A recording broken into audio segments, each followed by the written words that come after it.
Hello everybody, I'm Roadblock and this is a Raid Shadow Legends video. It has been a crazy couple of days for me in the real world. And between streams and content and shard pulls and videos and just everything, I feel like we haven't really done a deep dive yet into the account and my progress. So I wanted to take some time today and do that. It might result in a slightly longer video than normal, but I'm going to go through every bit of my strategy, every bit of the good and the bad that we've seen on the account so far, and just break it down in significant detail for you guys. So we're going to start with Doom Tower. We finally beat the Nether Spider right here. This was the stage that we were really stuck on. You can see the team that I used. Now, I did see some people talk about this team in the comments. I was using this team the whole time. The team has never changed. What has changed is the power level of the champions. That has improved. I'm doing more damage. I'm maybe a little faster. And then, of course, getting a better blessing on Alice played a big role in that. So we managed to get just enough to squeak by and get the boss down. I actually did that live on stream. The VOD is up if you guys want to check that out. But yeah, it was a really, really good run. As soon as that was done, I was able to auto all the way up here. This is a pretty easy boss when you have Alice because she can lock it out.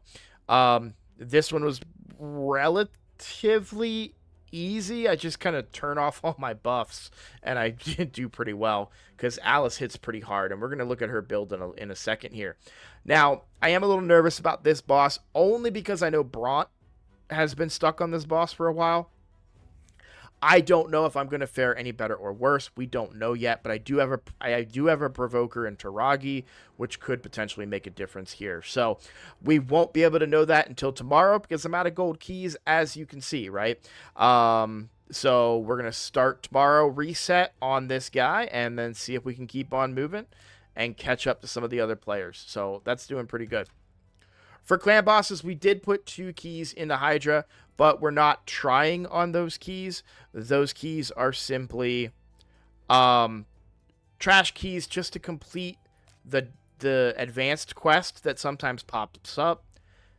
We have it again, and we're actually going to skip this one. I'm not happy about it. I really don't like missing on a free potion there, and of course points towards what would be a legendary book in a couple of days. However, my reasoning is this. Currently, I don't think that I can get the 1.67 million that I need to get a chest, and I do believe that I can achieve that. This is the team that I'm using. We're going to jump in here, and I'm going to show you very quickly what I'm talking about and why on Tuesday I will be able to beat it and why I won't be able to beat it today. So, pretty standard situation, right?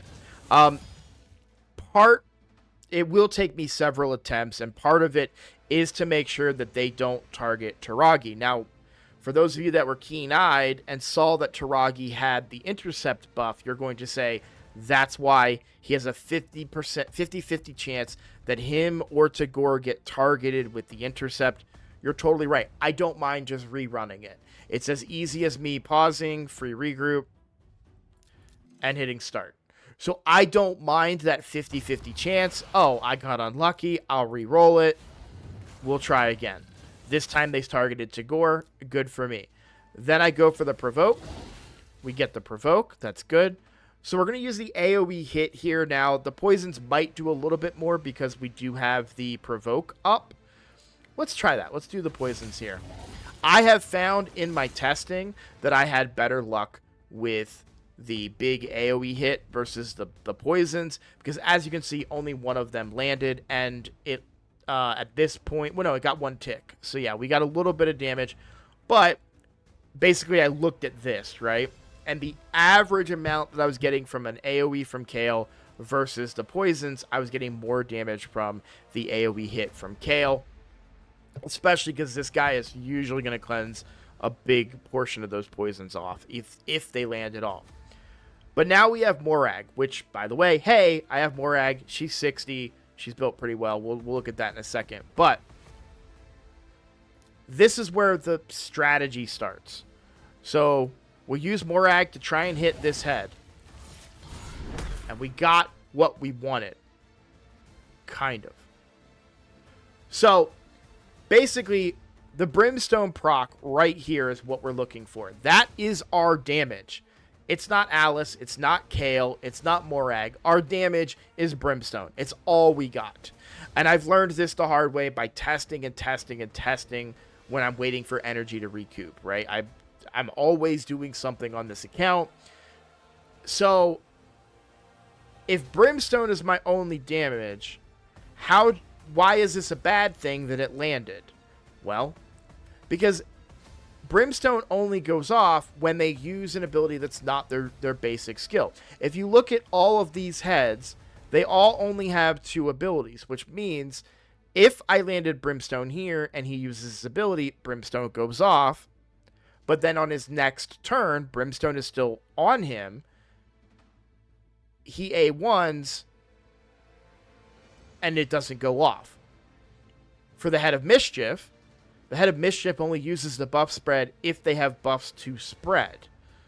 Well, their A1 is what steals those buffs, and because I have block buffs, they don't have buffs to spread, so they're not going to do that. They're going to keep trying to steal buffs. And I don't want them to steal my buffs. So, or at least I don't want them to gain them and spread them across the team, because then I'm just hurting myself more. The Fearhead is a good candidate, but again, we run into this 2 ability thing where they're going to use this, and they're gonna get 1 proc of Brimstone and not 2. This head can proc Brimstone twice. Kind of.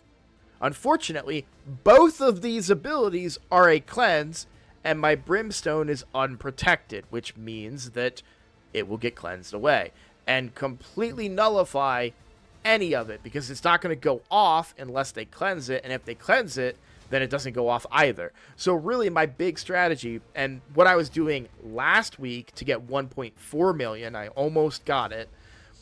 What I did last week was we had the Head of Suffering here. That head actually takes 2 turns in a row and uses 2 abilities instead of just 1 ability. So it would actually proc twice. Now, I only had a 15% chance to land that, so I had a hard time keeping it on that head, and it just kind of gave up. But if I was able to get it to be on that head multiple times, we would have been able to probably get that 1.67 million. Now, we don't have that head this time, so what do? Well, our next best option is this guy, but we need a protected Brimstone. So the great thing is that we are very close to that protected Brimstone. So for Alice Chase, you can see right here, we're going to get that 5-star blessing. The 5-star blessing of Brimstone is protected. 60% chance of placing a protected smite debuff. More accuracy and resistance will help as well. Now, it's only a 60% chance, which is not great. But it's certainly better than 30, and she has a triple hitter. Now, by the way, that according to this, whenever this champion attacks, each hit has a chance to place a smite debuff for 2 turns. That's where that ally attack comes in. If she doesn't get selected by Morag's ally attack, then I just A1 with her, and we land the smite debuff. So, that is basically the plan, is try to get smite on that head. They can't cleanse it away, so it's going to go off twice on that head, and we just have to survive and do as much damage as we can. Now, this actually has a cooldown that I certainly forget about. It's got a 4-turn cooldown. So we do need to have a little bit of survivability, but I have Tagore, I have Ugo, and Taragi. They actually make me pretty tanky. And there is the possibility that I actually sub in Spirit Host if I feel like the cleanse or the speed would be a little bit better to prevent other things. It's very tight. because I call it the exploding head, but it's the which one is it? I think it's this one. I'll tell you. I'll just tell you. The Head of Wrath. Yes, the Head of Wrath explodes after you hit it 15 times, right? Does a ton of damage. I'm having a hard time surviving that damage, even with Taragi, Ally Protect, Shields, Tagore healing, Ugo healing, all that stuff. Yeah, but in a previous video that I recorded for this, that I made a mistake in, so I had something on my screen, but in that video, I realized I could kind of survive it if I'm smart about kind of what I do. So we'll see. I've got a few different plans, but my Tuesday night, right up until Hydra reset, is going to be full of me doing that. And by the way, I just want to be clear, because you may be saying, wait, are you going to even get that by Tuesday? So this we got today, Saturday reset. This we get tomorrow on Sunday reset. This is Monday reset, and this is Tuesday reset, which happens a few hours before Hydra resets. So we will have that 5-star blessing, and we will be able to make that push in Hydra and hopefully get our 1.67 million. Now, I could come up short. It happens, but I'm okay going for it. Just like I'm okay going for a couple of different areas in the game that you might be surprised to hear me say that I'm going for. Tag Team Arena is actually an area that I'm pushing. The main reason that I'm pushing Tag Team Arena, or at least trying to get wins in Tag Team Arena, I think is a better, more accurate way of talking about it, is because I have 300 energy and I have an Ancient Shard available to me. So I want to get the gold bars in order to pull these off. Now, I want to clarify for newer players that may have come across my channel and are trying to use me as a guide or a resource for what to do in a free-to-play account. If you are running a long-term free-to-play account and you're not just competing in a challenge, you would want to go for the fragments from Drexstar, because you're going to want him as a legendary. He is a good legendary, especially for a free-to-play account early on, a good investment. Okay, just like you don't want to be wasting your shards like I'm doing and all the different, go fast things that I'm doing. Those really won't give you any benefit on a long-term free-to-play account. I'm only playing this account for 3 months. Even if I manage to get these fragments every single day of the event, that's only 90 days. And even if by some way I could get all the fragments I needed to summon them before the event was over, it would likely be within the last couple of days of the event, which, by the way, it's not possible. But if somehow the event got extended to 100 days, you're still getting that champion on the very last day of the event. It makes no sense. You can't build. You have to build them and then use them and then hope that they can magically get you further than any other champion that you've had at that point. So same thing with Yannicka, Yakarl, which isn't even an option for us right now because he's locked. It just doesn't make any sense to go for them. But for regular accounts, you would. The Ancient Shard, however, could be anybody behind that Ancient Shard. You don't know. I don't know. So we're pulling, right? We want to go for that Ancient Shard and try and get them. You could make an argument for the rank 3 chickens, but I have no shortage of those because I'm throwing all my shards out. So it doesn't really matter there. And we have Live Arena unlocked. Isn't that cool, right?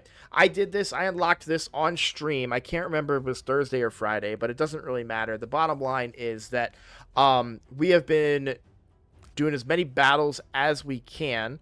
I thought there was a way to see my win rate. Yeah, 45% win rate, right? Not going great. But I've learned a couple of things, and I want to share that with you guys, whether you're in the challenge as a content creator, you're in the challenge as a community member, or if you are just an early game player and you've unlocked Live Arena and you're like, why the hell am I doing this? I think it's actually a worthwhile investment. I believe it's such a worthwhile investment that I'm actually putting 10 gems into this per day. We'll talk about why. Quite frankly, I cannot just get 5 wins that easily. Now, there are bots in this game, and in fact, if we take a look, you can kind of get a feel for who the bots are and who the bots are not. People that are in clans, probably not bots. People that don't have clans, Probably bots. Now, don't be fooled. These bots are not all easy. I ran into a bot that was a Harima and a Narcissus.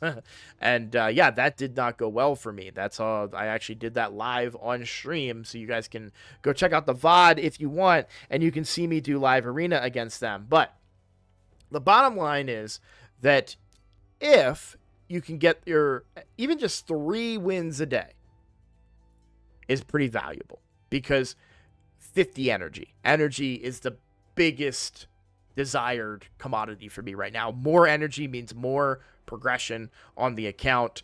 Leveling champions, leveling food, farming Minotaur right now. Like every bit of energy is how I develop the account. So this, even just 3 wins, is worth it.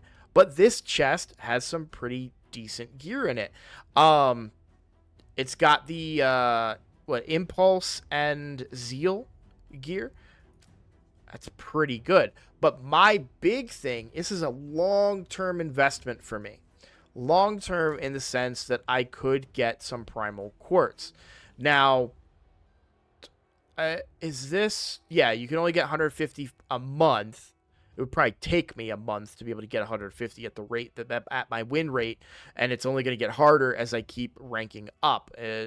Basically, I take 3 losses, I beat a bot, and then I take 3 losses and I beat a bot. But I still think that's a fair investment just for the chance at this box, this chest. I think that it's worth it. Not to mention there's some resources here that could be pretty good. And those 10 gems allow me to take more losses. So instead of only doing 10 battles and getting maybe 3 wins in those 10 battles, I get 15 battles and I can get closer to 4. And in some cases, like today, I got 5. In fact, today I think I actually got it only shows, okay, 1, 2, 3, 4, 5, 6, 7, 8. So yeah, it only shows seemingly the last 10 battles, but I did do 15, and I think I won 6 total of the 15, which again is still not a good win rate, but regardless, I was able to get this box and get those rewards. So I don't know, maybe I'm wrong to put those gems in there, but it's 10 gems for a refill of 5 for live arena. I will make that trade. Now, if I was to go and lose all 10 battles, yeah, we're not gonna put gems into that anymore. We're gonna say, okay, cool, we'll go in and we'll try, and you know, if I'm even losing to bots at some point, well, okay, we've figured it out that this is not the game mode for us. But right now, I'm able to get some resources from it that are pretty reasonable for the account. Classic Arena is a major focus for me right now.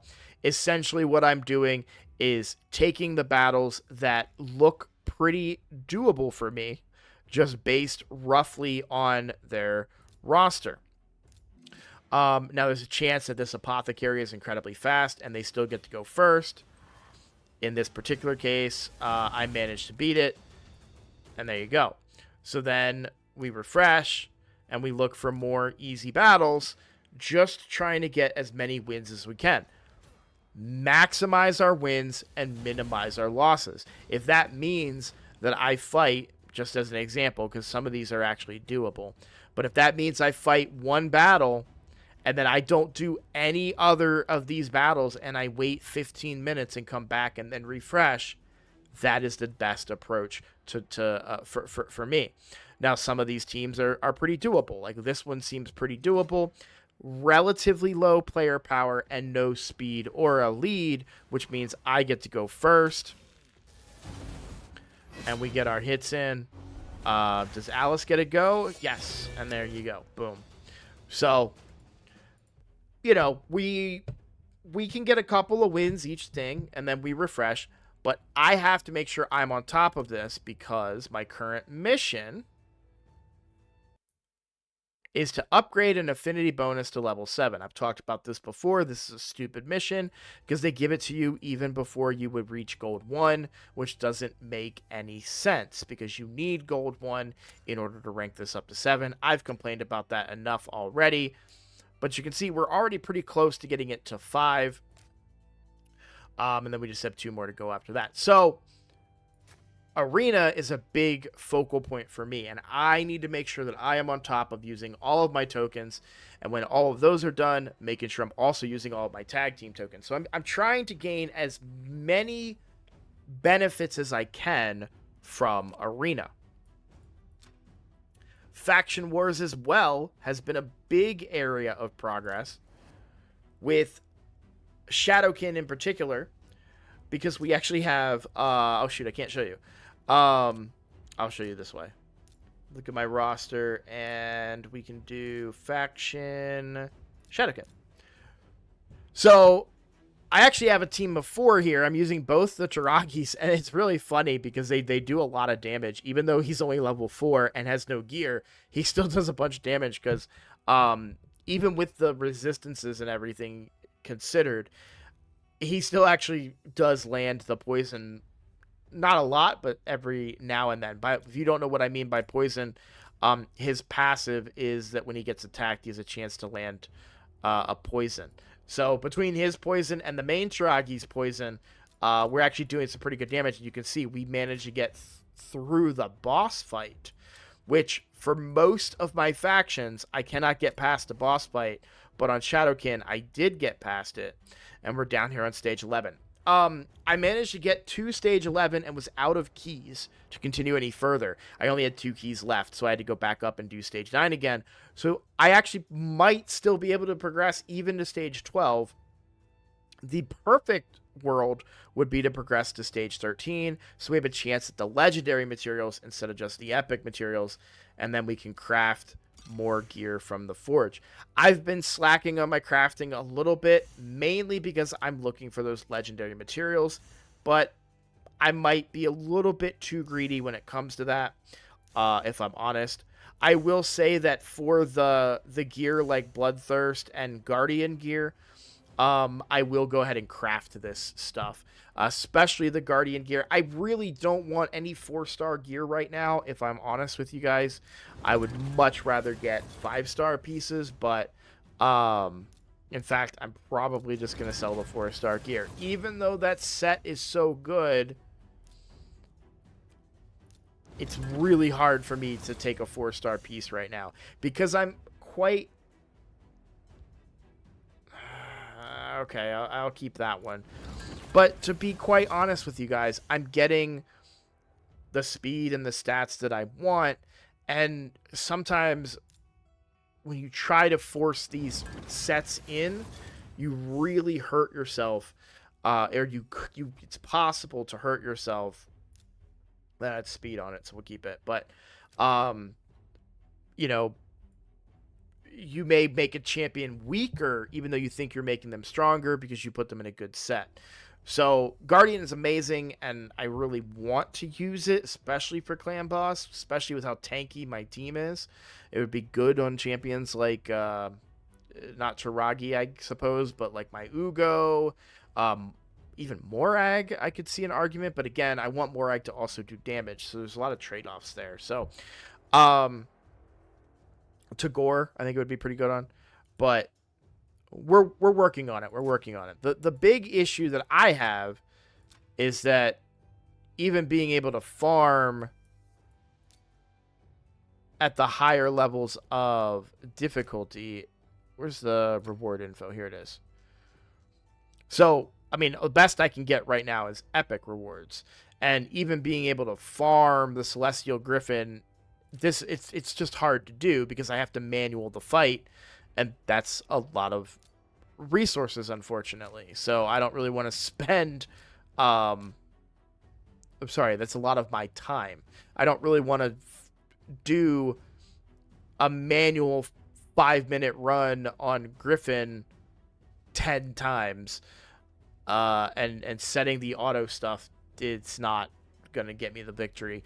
I might retry it, but and see if, now that I have new champions. But when I first beat Celestial Griffin, it wasn't enough. So, anyways, I'll look into that more. The boss that I've been farming gear from in Doom Tower, when I use my silver keys, I was doing it on this guy right here at this difficulty, because this one was pretty easy for me to do, and that is stage 60. So we were getting some of those epic materials. Sorry. Nope, wrong one. Reward info.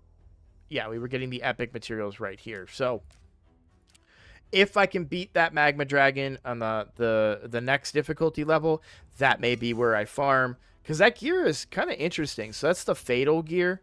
15% attack and 5% crit rate.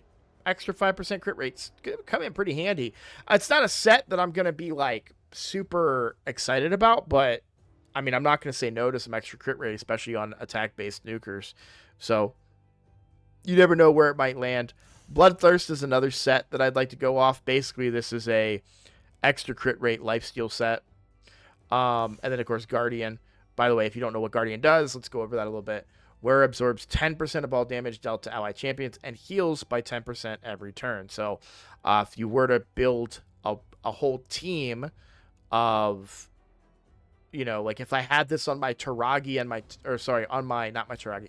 If I had this on my Tagore and my Ugo for Clan Boss, for example, that damage can get spread out amongst my tankier champions. And we can... Now, by the way, I've never really used Guardian before, so feel free to let me know in the comments if I'm wrong. That's my understanding of it. If I was to be able to spread out that Clan Boss damage a little bit, we would get several extra turns and therefore get an opportunity to do more damage. So that's kind of my thought process there on it. But I've never actually been in a position to use Guardian, because by the time in past accounts, by the time I get there, where I have a usable set of Guardian, I'm usually well past needing it. So,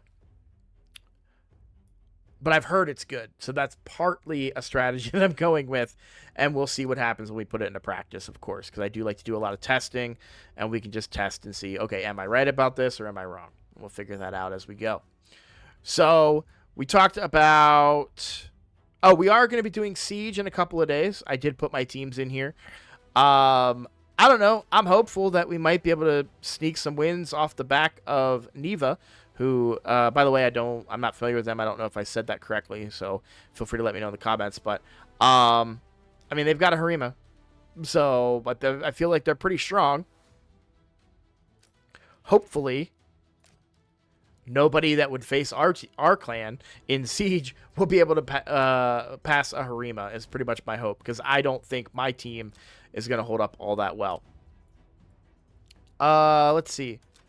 Dungeons, we have made some pretty significant progress. We have stage 20. Yes, it's a 3-minute 40-second run.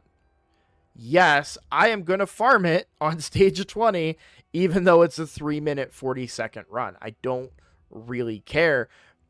We're going to get a guaranteed 5 or 6 star piece. Wonderful. Dragon has the best gear, in my opinion, from the dungeons, especially for a new account. You've got speed, you've got lifesteal. Really, those are probably the two best. But for a new account, these are the ones that you're really going to want to, fill out those sets. Even accuracy gear is going to come in very handy early on. So, yeah, I will definitely be farming Dragon when I get the opportunity to.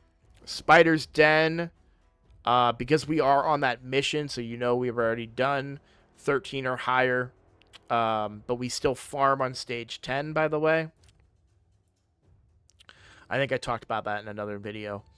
So, the event dungeon, I managed to go up to 16. That was one level higher. 17 is close, but I think I have to manual it to really get it to work. Unfortunately. Now, that is with Morag in the mix now. We actually took Taragi out of this team and put Morag in because, quite frankly, Taragi hurts me on this boss more than he helps me. She kind of does too, but she brings an ally attack, which can usually make up for how she hurts me. So, I think I've already mentioned this, but in case I haven't, stage 15 is on farm. And Ice Golem I really haven't touched other than to complete missions, but feel pretty confident that we could go up a couple stages. I mean, this is a minute run, so we're doing pretty good, but it's a risky fight as always. For the Void, this is the only stage that I use all 6 keys on. Also, because I actually just had a bunch of extra energy today because we just 6-starred Morag, and I don't have anyone to 6-star right now, and I'm hoping to pull somebody over the weekend before I just go ahead and 6-star Ugo.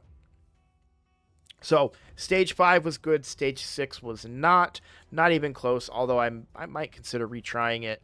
Well, shoot, I can't. Used all my keys, but it might be worthwhile for me to try and manual it next week so I can get the extra 3,500 coins.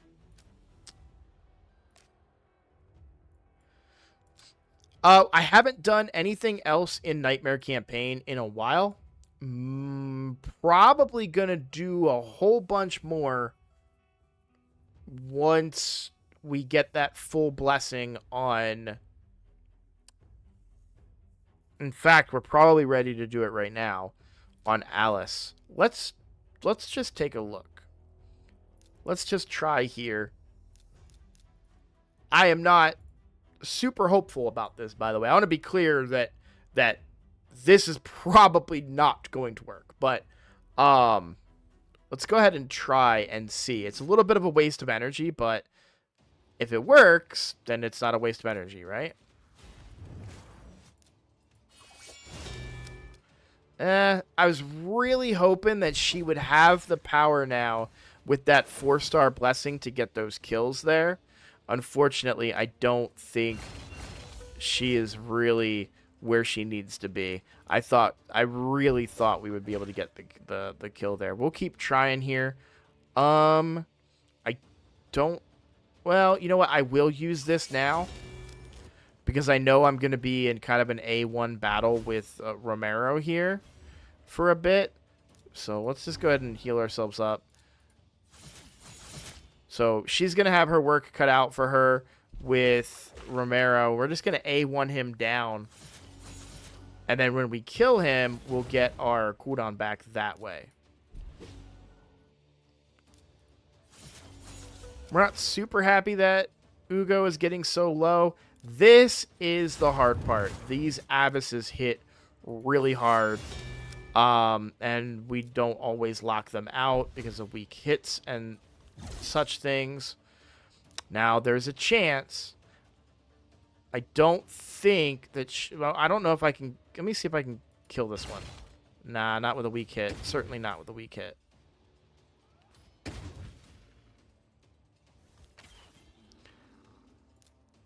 I might have better luck if I bring in Kale with Alice, because Kale can heal better than Ugo can. Oh, and I kind of screwed myself there with my use of abilities. So we're gonna die here. Yeah, we're not quite there yet. I think we need just a little somebody extra to pair up with Alice to kind of get us through that. You know what we might do, and I can't do it now because I'm out of energy, of course, but I wonder when Morag is all mastered up, if there's not a possibility that Morag and Alice would work. Because Morag would get an extra turn with the ally attack. Her A1 hits really hard. Giving the strengthen will help Alice survive a little bit more. Alice can lock them out. Yeah, there might be some pretty interesting synergy there. And Morag is a better affinity on that particular area of campaign. I likely won't really invest in here again until we get closer to another 2x sacred event, because then I'm going to want this shard more. So for right now, I'll pass on campaign, but it's an option. Let's see. I feel like I've kind of touched on everything. There isn't really much going on here. I'm keeping an eye every day out for souls for my epics or my rares. You know, trying to get Kale built up, of course, would be good. Something for Morag would be good. Um, but yeah, that's I think that's pretty much everything right now. Um, I've talked about this recently, I think. So Clan Shop Gold, I've been using it. Wait, how did I get? Where did that 590 come from?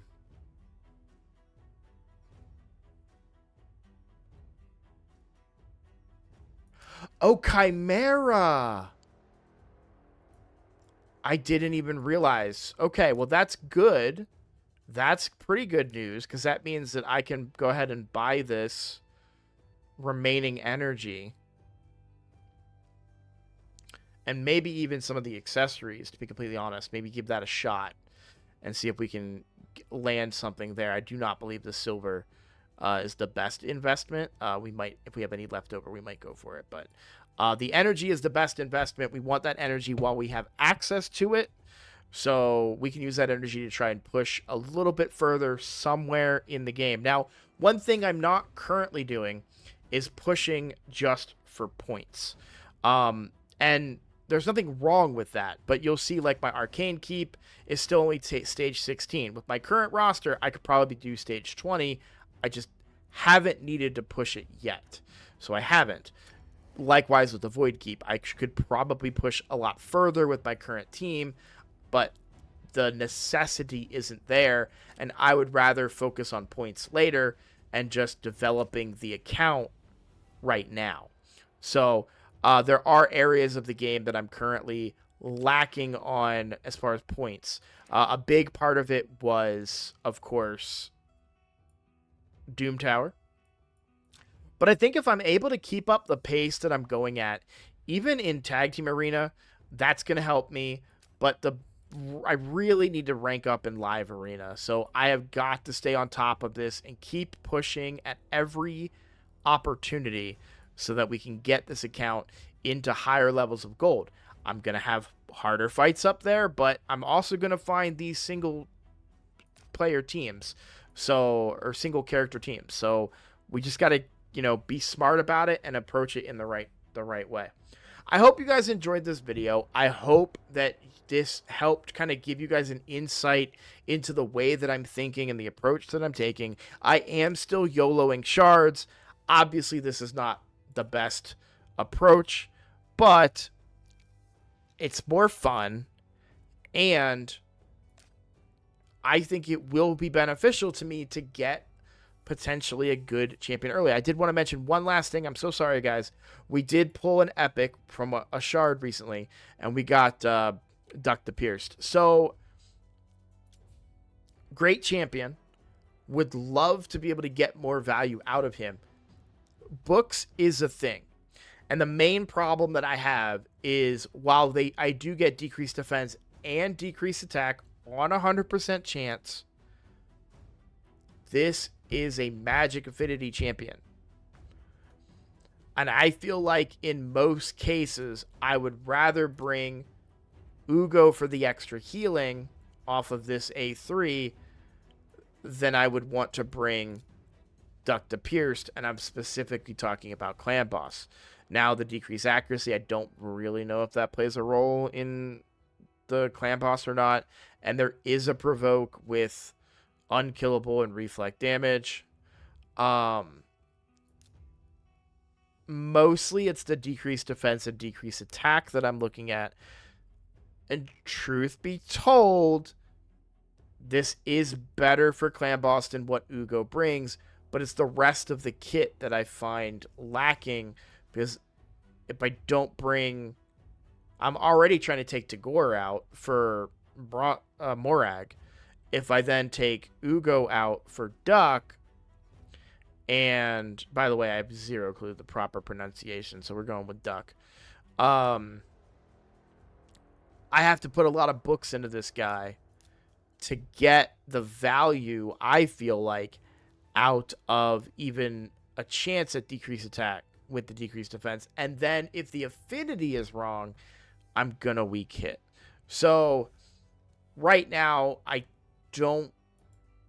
I'm not saying that he will never be built. I'm just simply saying that at the current state of my game, I have one built already in Ugo. We have healing. We have a chance for a full team revive. We have leech, which improves the healing across the whole team. I just personally, and we have a blessing. So right now, as it stands with my gear and my books, Ugo is the better option for me for now. That could change. A lot can change on these accounts. We may take out Taragi even. Like, I'm not planning on that, but you might take out a Taragi. Now you don't have any decreased attack at all, so then maybe he becomes more viable. It's just like it's a tough thing when you're trying to fit all your champions into 5 individual spots. But that is the account. I hope you enjoyed this video. I hope you're enjoying this series. The comments are great. The likes are great. You guys are really supporting this series. So I'm going to keep making it because I'm having fun making it. We are now into February, and I really wanted to talk about February because my birthday is this month. Now, I am still locking down the date for what would be my birthday stream. I need to negotiate that with my wife and family because it's going to be both a day and a night stream. Likely maybe on the weekend. We'll see. But I will have a birthday stream. My goal is to try and build the channel big through the birthday stream.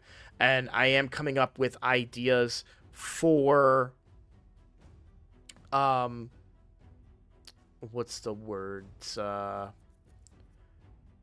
punishments, but goals. That's the word, goals. So if I get so many subs on Twitch or members on the YouTube or a certain amount of donations or something, I might do X, Y, and Z. One idea that I had was to shave my head, but to be completely honest, I kind of want to cut my hair anyway, so it would just be an easy out for me to shave my head and then also, potentially get you guys involved in that process. So, but let me know in the comments, and I've received a lot of ideas. Please don't be offended if I don't use yours, but let me know if there are things that you would want to see me do on the channel.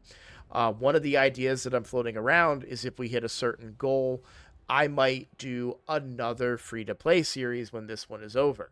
That one would be a more hyper-efficient, I save my shards, we go for fusions, like, still a short-term series, but another approach, another attempt at it, and without the limitations. So we try to min-max everything, put it in my clan, see what is the best possible start that you could get on a free-to-play. I think that'd be pretty fun. So that was one idea that I've been floating around. People are trying to get me to wear a maid outfit. Okay, but that's gonna be pretty high cost.